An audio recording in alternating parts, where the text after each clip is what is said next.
Hey travelers, let's get down the road. This is Bill, and today we're going to take a look at our portable solar power equipment. This is an MCOM rig that keeps a single battery going. It's not something that will get you off the grid and living comfortably. It can only handle two 100-watt panels. We have a plan and sources for an RV-sized solar system. When we make some more progress on that, you'll see it here as soon as we get the video prepared. There are some really good YouTubes about RV solar, and I have watched more than I care to admit. It's easy to do, and soon YouTube will show you more. So, all y'all that I don't link, please don't be mad at me. This rig is designed to go where I go, and the RV doesn't go everywhere. The magic is in the box. The box just accommodates solar too. We'll start with the solar panel. If you tag this as a polycrystalline panel from its blue color, you would be correct. This is the Grape Solar GS Star 100W. The data plate says 18 volts at 5.56 amps is the maximum power point. That puts it right at 100 watts. The aluminum frame is well built and a little under 1 3/8 inch thick. There's a little less than 1 3/8 inch folded under, with some oval holes in it for mounting. If you want holes on the sides, be ready to drill your own or go find another solar panel. It's a little over 40 inches by 26 inches. It weighs 18 pounds. As you can see, it fits nicely on a lawn chair. It has 90 centimeters of wire terminated with MC4 connectors. That's a little over 3 feet of wire, so you can space them long-wise and not need more cable. It does work up to the advertised 100 watts in full sun. It quickly drops if you shade it. I had a 1-cell corner shaded and the output dropped to 60 watts. I've seen it put out 30 watts in cloudy conditions. Better than a poke in the eye with a sharp stick. Underwriters Labs says you can put 600 volts through these, so theoretically you can put 33 of them in series. Your charge controller will limit you there, and probably your space. I only have one, so I don't know how much shade will degrade a series connection. These have built-in bypass diodes, so I don't think it'll be that bad. I keep it in the carton it came in. That carton has high claim item emblazoned on both sides. I pack it on its edge like I'm moving a mirror. It is glass. It sells near $1 a watt. That's a pretty good target today, and you can't beat solar for discrete power generation. Like I said, the magic is mostly on the battery box. Some of you will recognize the Victron solar controller. Others will see all the Anderson power pole connectors. Still others will see the West Mountain radio rig runner. If you've looked around for battery boxes at any big box store, you've seen this one. All I did was put them together. So, here's a diagram of the setup. There are 3 connections to get it running. The 3 connections are the power in, the controller to battery, and the load. We just need a system to keep the polarity straight. We have the Anderson power poles. The battery box does have handles on the side. It's a lot easier to pick up than a battery. The lid has opening covers that I use on both sides. The left is power in and the right is power out. Inside is a Duracell Deep Cycle Group 27 lead acid battery. That's the best battery for the best price I could find. I am shooting for about $1 an amp hour. I plan on needing that battery capacity 10 years from now.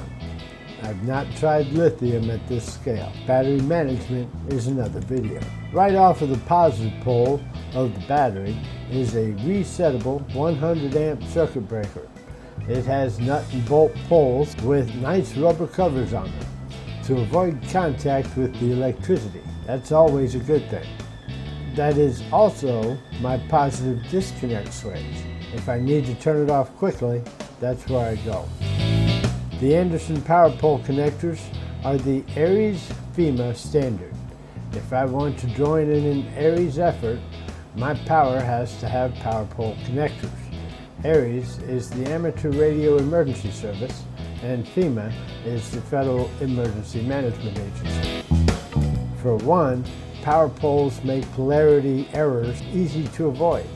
You might get away with swapping polarity on AC. Using DC, you won't. Solar and batteries run on DC. The power poles also put as much cover on the electricity as practical. The power poles on the side are only protected by the big breaker. If you're using those, you need to know what you're doing. Namely, there should be fuses. They are not joined. The 40 amp power poles have dovetail notches and grooves that attach them together. They make locks, but a roll pin works just as well. These allow for any power pole terminated connector. Just be careful. The West Mountain Radio Rig Runner 4005 is a really nice to have item. It's input fused at 40 amp. There are two 25 amp out and one each of 10 amp, 5 amp, and 1 amp. There's no logic in the 4005. These are designed for two communication duty connections and accessories. Both radios will not be running at full power and certainly not at the same time. One of my 100-watt radios is always less than 50% power output. It runs digital mode, which does not require much power at all. If something does go wrong with one of the devices, the rest are protected to automotive standards.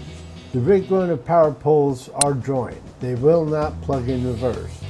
That also goes for the pigtails on the Blue Solar charge controller. The Blue Solar charge controller does a lot before you connect an interface to it. It has 3 charge modes: absorption, bulk, and float. It can also equalize a battery for battery health. All voltages are settable with the interface. From what I understand, the device can hold 30 days of history displayed by that interface. The ports can handle 10-gauge wire. They have threaded screwdriver. They are well marked, but watch the polarity. It's switched on the battery port. It can monitor your load. The maximum load out is 15 amps. My radios could pull 25 amps, so I don't use that port. The Victrons will also auto-sense your battery voltage. If they sense 24 volts, it can deliver 290 watts. If they sense 12 volts, you only get 145 watts from this little box. There are bigger models that do 48 volts as well. The higher voltage lets you get by with thinner wires. That saves weight and space and is a lot easier to work with. The controller will handle 75 volts in. I could get another great solar panel on this rig. That's the magic of MPPT, maximum power point tracking. It handles a wide range of inputs. You do still have to be careful. I have a PowerWorks power analysis meter on the PV port. They are sold with many connectors, and I got the power poles on mine. On this rig, I can move it anywhere. The rest of the box is fairly stable. The meter's shown me this. Because it is inline, it measures amps very well. The MPPT controller handles DC. DC is simple, by definition. MPPT controllers were designed to handle solar panels, which have a high variance in output, depending on the weather. As long as you feed it DC up to 20 volts, the controller will supply between 13.8 volts and 16.2 volts. It just happens that laptop power supplies run somewhere between 18 and 19 volts. I found a replacement laptop power jack online. It has 11 pinouts.